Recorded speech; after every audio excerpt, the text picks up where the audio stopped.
Hi, everyone. Welcome to another episode of Princess and the Pod. I am your host, Yvette. I'm really hungry. I'm supposed to get labs done in like an hour and a half, but they're fasting labs. Anyways, welcome to another episode of Princess and the Pod. I am your host, Yvette, and I break down all things perio and implant startup related. So, without further ado, here is season 1, episode 4 of Princess and the Pod.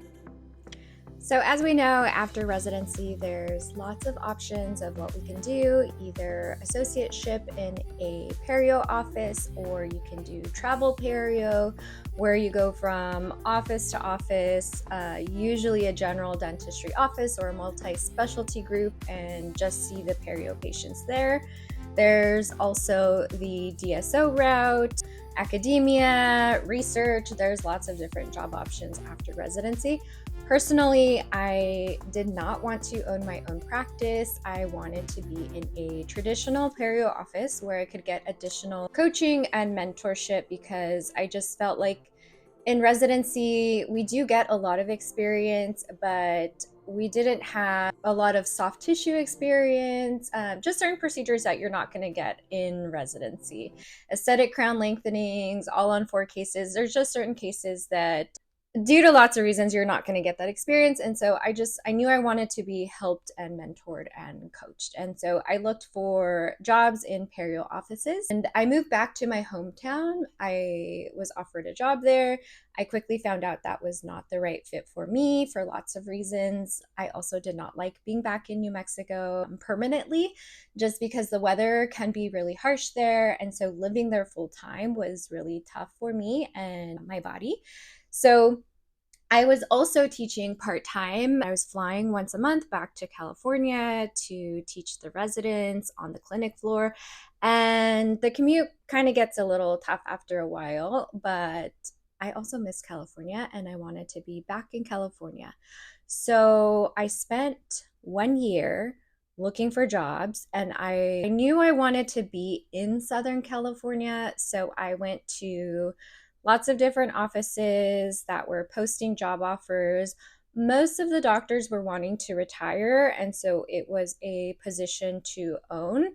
And it wasn't really in my plan or vision to own my dental office. I just thought that I could be an associate forever. But I quickly realized that's not what the market was like at that time. And this was back in 2019. So I spent most of 2019 just kind of trying to find myself and where I wanted to live permanently. I've always liked San Diego. I just thought it was beautiful, but it's also really expensive to live here, so I didn't think I could make it work. I found somebody that was looking for an associate through a colleague, and so I I knew this was the city for me. I just had this inner calling about it, so I started there. So I left my hometown, moved to California.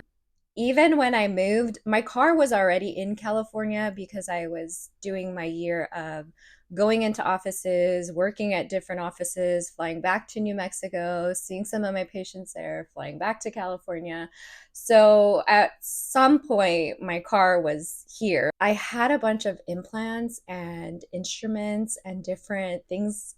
I I did not have an implant motor, but I had a lot of instruments that I just couldn't fly with on the plane. Both of my parents work. They still both work by choice. So, for some reason, I thought it was a logical option to take a bus, like the Greyhound bus. And I was like, oh, they have great seats and it looked great on the website and they have Wi Fi. So I packed my suitcase. I'm actually a really light traveler. I usually pack a carry on. I can go like, I've gone to Greece with a carry on, I've gone to Spain with a carry on. I can travel with a carry on.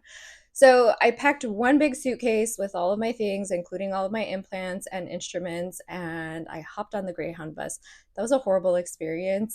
For it was just, yeah, it was not what I was thinking. And the Wi-Fi wasn't working. I think if the Wi-Fi would have worked, I would have been okay. But anyways, I I hopped on the Greyhound bus and I was dropped off. I got picked up by a close friend that actually really, really helped take care of me after the car accident. You can hop back to episode 2 where I talk about my near death experience. But anyways, I got my car, drove down to San Diego. I had already kind of looked at apartments, but I was so broke.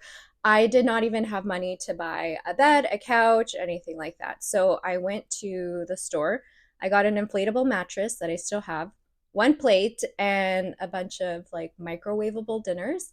And I really only had that one job. It was a couple days a week, and I was teaching locally and I was teaching online. So I was just barely making ends meet. But I knew I wanted to live in San Diego. So I thought if I just immerse myself in the city, I will find a job, I will figure it out. But it's really hard to look for jobs when you're not living in that city and you don't have the connections. And really, I only knew two dentists here, one friend that's an ortho, and then a close, close friend from childhood that's a general dentist. So I decided to move to San Diego, and that was October of 2019.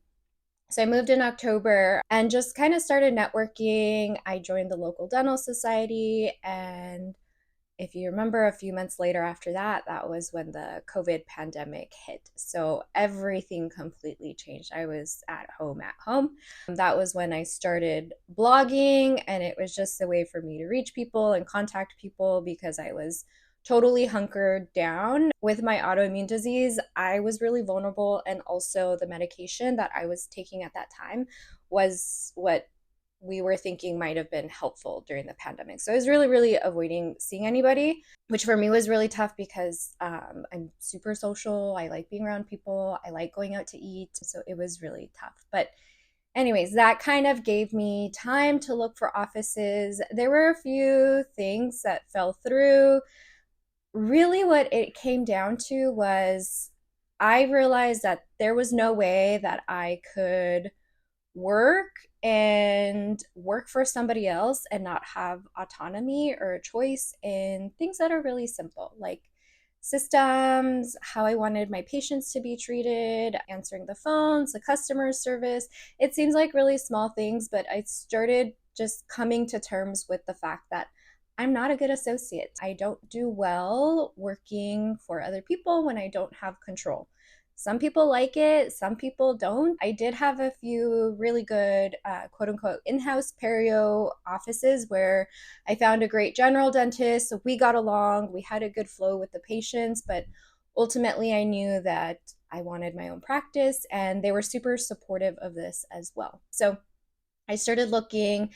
I tried looking for practices to buy existing perio practices, but here's why I decided not to do that. So, one thing that I really, really needed was a 3D cone beam. I do not do implants without a CBCT. I need a CBCT. For me, that is standard of care. If there's any non-dental people watching the pod, a CBCT is that X-ray machine that goes all the way around your head and it just gives us a full anatomy view of everything. I was also trained to do surgical guides. I can design my own guides, print my own guides.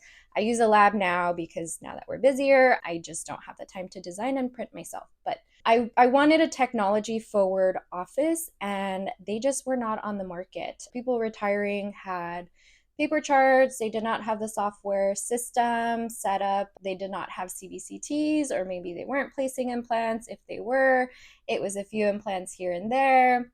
Their referrals were also retiring. So, for a specialty practice, what you need in order to buy a specialty practice is the goodwill. So for me, a goodwill would have been finding a doc, finding the office, and every single day or every couple of days, they took me out to meet all of their referrals, let the referrals know, hey, I'm retiring. Yvette is great. She's going to take care of our patients. This is where she was trained. This is what she's trained to do, etc. But I just didn't see that and I was unable to find it despite there's I think about 60 to 70 periodontists in my city that I know of and counted last time I counted. There's probably more now, or maybe less, I'm not sure. But there's a lot of perios here, and I just really couldn't find an office where I thought, okay, this is a good fit for me. By this point, I had lived here for a couple of years, and I thought, I know the stats. Dentistry is highly successful. The odds of you failing in dentistry, where you have to just close shop, is, I think, 4% failure rate, 6% failure rate. It's in the high 90s of success rate as far as small businesses are concerned. And I know it can be tricky to think about it like a business, but it is a business. We have a business license. We see patients. We put people on payroll. We offer health insurance benefits, retirement plans. So it is a business. Yeah, I just was not able to find the right practice or the right fit for me. And I thought, okay, what's the worst that can happen? I can create this.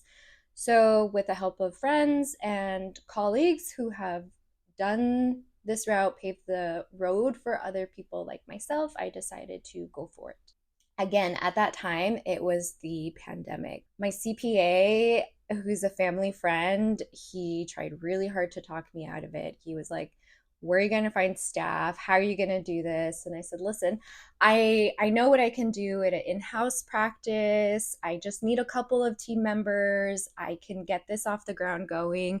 And he said, just buy an existing office, take inventory of all the equipment you need, even if you buy this. So there was lots of back and forth with my team. My attorney was always really supportive. My attorney also gives pretty sound personal advice, business advice, professional advice. And my attorney felt like this was the right choice for me because he's also known me since I was a dental student. So more than 10 years. So it's awesome to have a team that grows with you. But anyway, so once I came to terms with wanting to start from scratch, because it was the pandemic, there was a shortage on so many materials. There was a shortage on dental chairs, there was a shortage on baseboard, plastic.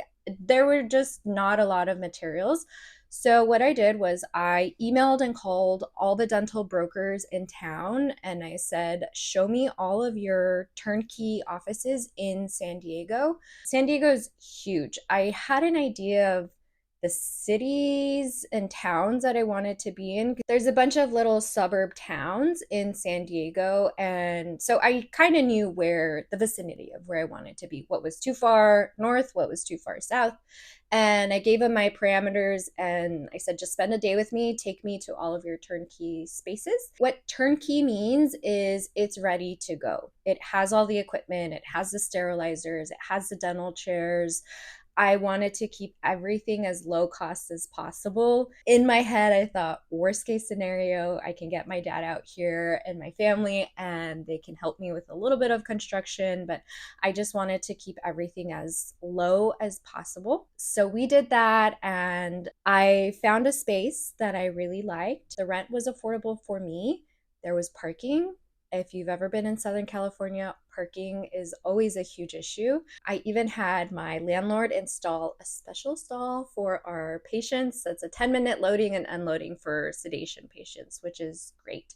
And patients don't have to pay for parking. I've also worked at offices where patients have to pay for parking, and that can be tricky. And so I wanted a really smooth transition into owning my own practice, and parking was important. It was also accessible by both highways, so even if you don't live near me, easy to get to, easy to get out of the practice for patients. So I found the space that I like. I did really minor remodeling thanks to a friend who connected me with a painter. And then we did some demo. And so, yeah, we just did really, really minor tweaking because I just wanted to get started. I wanted to get working. I wanted to meet referrals. And that's what I did. So that was 2 years ago. April 1st will be starting my third year. I think I've been doing great. And yeah, I'm super happy. I don't regret doing it. My thought process was always, what's the worst that can happen? I just wanted to try. And so far, it's been great.